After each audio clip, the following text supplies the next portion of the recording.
Excellent.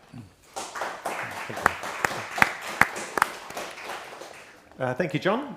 Kia ora, everybody, and thank you very much, as John said, for sticking around to the second afternoon of the second day. So I'm Adam. I'm from the policy branch in the Ministry of Defence. Particularly, I'm from the strategic policy team, and so we have the responsibility within the ministry for doing a lot of the more, well, it's in the name, strategic policy work. So at a very high level, what are those issues that New Zealand needs to deal with? How should we go about dealing with them? How do we prioritise? How do we conceive of that sort of stuff?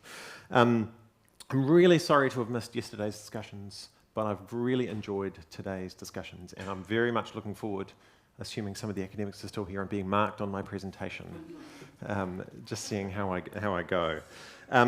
In terms of what I'm going to talk through today, the bulk of it should be, ideally we'll be covering off some of the developments in our defence policy over recent years. But what I'd like to do is just give you something of a context of how we think about defence policy in the ministry and in the government, and some frameworks that you might find useful when you're thinking through defence policy, or when you're sort of understanding the sorts of things that we do. So the very first question that we need to address is, what do we mean when we say defence policy? And you'd think this is a very straightforward question, but it's really not. And when I've asked this question of defence staff, government staff, and including academics, they often don't have a really good answer. There is, however, usefully, and in the military space this is often the case, there is a doctrinal definition. So I will quote this.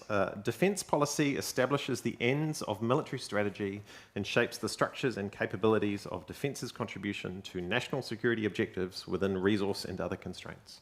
So lots of words in there, but it usefully captures some of the key elements that have also come out in some of the other talks today. Ends, strategy, capabilities, national security objectives, resources, constraints. So all of these things that policymakers need to think about as they're working through stuff. But defence policy, of course, is not something that happens in isolation. Defence policy is very closely connected to other elements of public policy, either because the outcomes are similar or because defence capabilities are responsible for providing some of the activity. But the principal idea to keep in mind, and it's certainly the principal framing that we use in the Ministry of Defence and in Defence more generally, is that defence policy is fundamentally a part of a country's overall national security policy, and it's primarily concerned with the use of military tools to achieve national objectives. But you also need to do some work to understand what you mean sort of internally within defence policy, and there are many different frameworks that are applied. So we've heard about ends, ways, and means. It's a useful framework not just for defence, but more generally. Another framework that we use in defence that has some real currency, particularly for the way that we structure our policy documents, is to think about it in terms of policy objectives, strategy, capability, and resourcing. What are you trying to achieve? How are you going to achieve it? What are you going to do it with? And how much is it going to cost? Because it's often that dollar cost is the thing that will shape what you're able to achieve. Alongside all of that, there are lots of different other inputs and considerations that we're factoring in when we're doing defence policy development. So, national interests, national values, and those are not often different things, often they're the same thing. Government priorities, legislative issues, constitutional issues, what's happening in the strategic environment, threats, challenges, opportunities. What are our existing policy settings, and what are our existing capabilities? It's often easy to decide overnight to do something new, but it's really hard to build a new defence force overnight. Usually takes a little while. But ultimately, and this is something that I think connects into the theme of the symposium, is that good defence policy, just like all good policy, is really about storytelling. It's about constructing narratives that connect the world that we're in to the world that we want to see. There was the last question that was put forward to the last panel was, are you optimistic or pessimistic? And good policy is always optimistic. Pragmatically optimistic, realistically optimistic, but it has to tell that story about what we're trying to achieve and how we're going to get there. So, with all that kind of as sort of a high theory for what defence policy is, the second question is kind of, in a practical sense, how do we do defence policy in New Zealand? And none of this should be new to any of you. New Zealand, we have a Westminster system of government. We have ministers, we have officials. Ministers are responsible for deciding policy. Officials are responsible for advising ministers and for implementing decisions. Parliament passes legislation that constrains and shapes and guides what it is that we can do. But we also need to take into account things like precedent, and interestingly in the military space, which is not often the case in other aspects of public policy, is the Crown prerogative. The ability of the state to go to war is something that's actually not particularly well set out in legislation for lots of very good reasons. For those of you that are real legislation wonks and have read the Defence Act 1990, anybody? Excellent, thank you. It does set out usefully what the responsibilities are. So the Minister of Defence is responsible for determining defence policy. The Secretary of Defence, my boss, is the principal civilian advisor to the Minister and has the primary responsibility for formulating policy advice in consultation with the Chief of Defence Force. The Chief of Defence Force is the primary military advisor, and both the Secretary and the Chief of Defence Force are responsible for carrying out, implementing policy. But there's, again, with all these things, much wider range of considerations. Often decisions about defence policy are some of the most consequential that a government can take. Choosing to put people into harm's way is a pretty serious thing for a government to do. And that then means that it's really a decision for Cabinet, it's really a decision for the Prime Minister, it's really a decision that they take into account on all sorts of levels. So, Prime Minister, Cabinet as a whole, some key ministers, Minister of Foreign Affairs, there's a range of agencies involved. We've heard about Ministry of Foreign Affairs and Trade. The intelligence community is really important. Our central agencies, Department of Prime Minister and Cabinet, Treasury and others.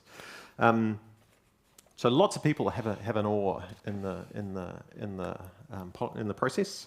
There's lots of different ways that policy is formulated. Sometimes we put it in big formal documents.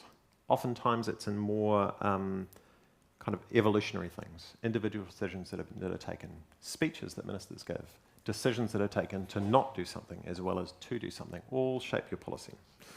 So, with all that as background, it hopefully gives you some context to understand all the speak. I've tried to stay away from acronyms. Defence is an acronym-rich environment, but hopefully the context is at least reasonably clear. So, I'm going to start from about 2018. And this, well, at least 2018 in detail. And this time frame is significant for a few reasons. First, this is a reasonable date for when we can see a pretty substantial change in our strategic environment. There's never a start of a process, but that's kind of a bit of a turning point in what's going on in the world. The second one is that we had a new government in 2017. New government came in, opportunity to have a look at some of our policy settings. And the third one is that 2018 is about when I started in defence, so I can speak sort of personally rather than delving into history, but anyway. So, but before we get to 2018, just talk a little bit about what came before. So, 1990s, following the end of the Cold War, was a pretty good time for a country like New Zealand. It wasn't perhaps the end of history, but it was a different kind of history, and it was a time that states cooperated in a way that they hadn't done for quite a long time. The international rules-based order was at its strongest, arguably, still had its problems. But that's not to say that there weren't very real security crises, very real security challenges that states had to address, and we've heard about those in the last couple of days. But, well, security crisis, and New Zealand had to respond. There's a large amount of defence activity that was going on in the 1990s, and my panellists will be able to speak to that. I think that the quote was, and people will correct me on this, Helen Clark said, "We enjoy a benign strategic environment." We're all sort of familiar with that. And that character of the strategic environment really carried through in the years after 2000 as well. Even as the September 11 attacks and the wars that followed did really change the character of the world. More or less, the challenges that New Zealand faced were kind of far away and didn't really impact on our core interests in a way that perhaps they do now. So, takes us to 2016, which was the last time that we had a full defence white paper. It's still possible to read into the 2016 white paper the shades, echoes of the benign strategic environment. And the way that challenges were expressed were around regional crises, environmental challenges, issues like terrorism. And from a policy perspective, the Defence White Paper 16 maintained what was a fairly long-standing New Zealand approach to defence policy, which is what we've termed risk management. kind of crisis response. We want a force that's ready to respond to events in the world, but we don't really need to do anything apart from that. This is what Jim was talking about, a risk management approach. And it's those two things, I think, the way that we describe our strategic environment and the overall nature of our policy response that's really changed since about 2016, 2018. There's two other elements that are kind of interesting. One is the relative emphasis, relative prioritization of different geographic theatres, particularly in relation to the Pacific. And the other one is the nature to which a policy is explicit around the value that defence provides to broader national resilience and well-being. So, lots of papers have come out since 2016, but no formal defence white papers. We have done a series of defence assessments, which is one of the key responsibilities of the Secretary of Defence. These are not strictly government papers because they're officials' advice to government, but a lot of times they're issued sort of with the stamp of the minister, so they get a bit of standing. Run over some of these things. Strategic Defence Policy Statement 2018, Defence Capability Plan 2019, Advancing Pacific Partnerships, Climate Change, Crisis and Response. Minister Henare had a set of priorities and principles. We had Defence Assessment 2021, and now we're in the middle of a Defence Policy Review process, which is going to last another year or so. So quite a busy time, even if there's actually not been that much that's come out in sort of a formal policy sense. I'm not going to go through all of these, but I will just point to two. One is the Strategic Defence Policy Statement 2018, SDPS 18, and the other is Defence Assessment 2021, DA 21. So, SDPS 18. 2017 election, we had a new minister, Minister Mark. Interestingly and unusually for us, he had a defence background. He was a soldier and felt passionately about the value that defence provides to New Zealand. That meant that he was deeply invested in what it was that we did, deeply invested in policy, and wanted to drive us to look at new things. He was very interested in having a look at our future procurement plan for capability, and we worked with him to realise that before that, you really need to know what your policy settings are. You need to know what you want to achieve before you go out and buy stuff. So we had a pretty fulsome review of our policy settings. The first substantial product was SDPS 18, the Strategic Defence Policy Statement. It's kind of sort of 2-3 things I'd like to point to. One is that the framing that document had was community, nation, and world. Those were 3 words that the minister gave to us about how he saw the value of defence to New Zealand. He forgot that he gave us those 3 words, so when, as good public servants, we gave them back to him. He said, "These are fantastic." That's how to work in the political environment. Anyway, but perhaps the most important change that SDPS did is it changed the way that we describe the strategic environment. So we had a 3 forces model, which sort of captured the challenges that we were facing. They were challenges to open societies, so within democratic states, development in what was considered to be a good democracy, the pursuit of spheres of influence, and a collection of other challenges like climate change that we termed complex disruptors. Out of that description, the element that attracted the most attention was the way that the statement described the activities of states like China and Russia. SDPS 18 presented a pretty explicit, a reasonably direct description of how we in defence saw the activities of China and Russia and how those activities impacted on New Zealand's interests. This was a pretty new thing for the New Zealand government and did set something of a benchmark. It's not to say, of course, that everyone agreed with our description, and certainly the conversations that we had with our Chinese counterparts in the weeks and months that followed made it clear to us that some people didn't quite agree with everything that we'd said. But even with that changed description of the strategic environment, the policy settings remained largely the same. We still maintained this focus on readiness, this focus on risk management, but we did increase our focus on the Pacific as an operational theatre. And so at that time, we could see the importance that defence would play as part of an all-of-New Zealand effort to supporting security in the Pacific. So, 2021, and that was when we released Defence Assessment 2021. So as I say, not strictly government policy, but not far off. These assessments do provide a lot of the analytical basis for formal policy statements, and that's certainly the case for the policy review that's going on at the moment. The Defence Assessment 21 had 5 key conclusions. Previously, we had the 3 forces model. This time around, we said there are 2 principal challenges to New Zealand's interests. The first is strategic competition, and the second is the impact of climate change. And there's a basket of other stuff that's also intersecting with that in complex ways. Second challenge, or the second major issue, I should say, is that the world is getting worse. Those challenges are increasing. There's nothing to tell us that the world is really going to turn a corner and get better at a high-level sense.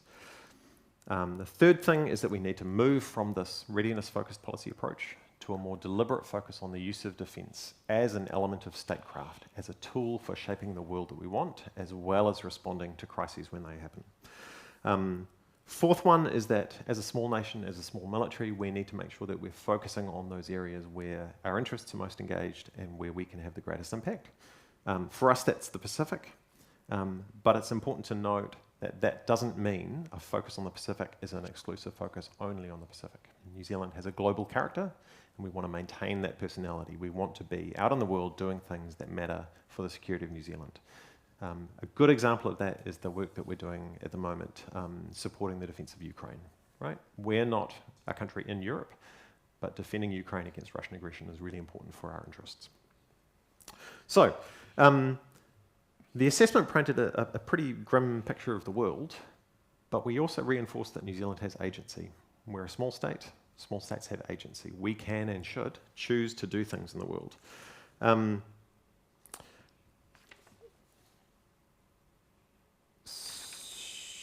Where should I move to? So, tool of statecraft. We went a little bit further than these documents have in the past about setting out what the recommendation should be, and that use of defence as a tool of statecraft and the character of defence as a distinct element in a set of tools is a little bit different, but not different from the perspective of other countries. So interesting there.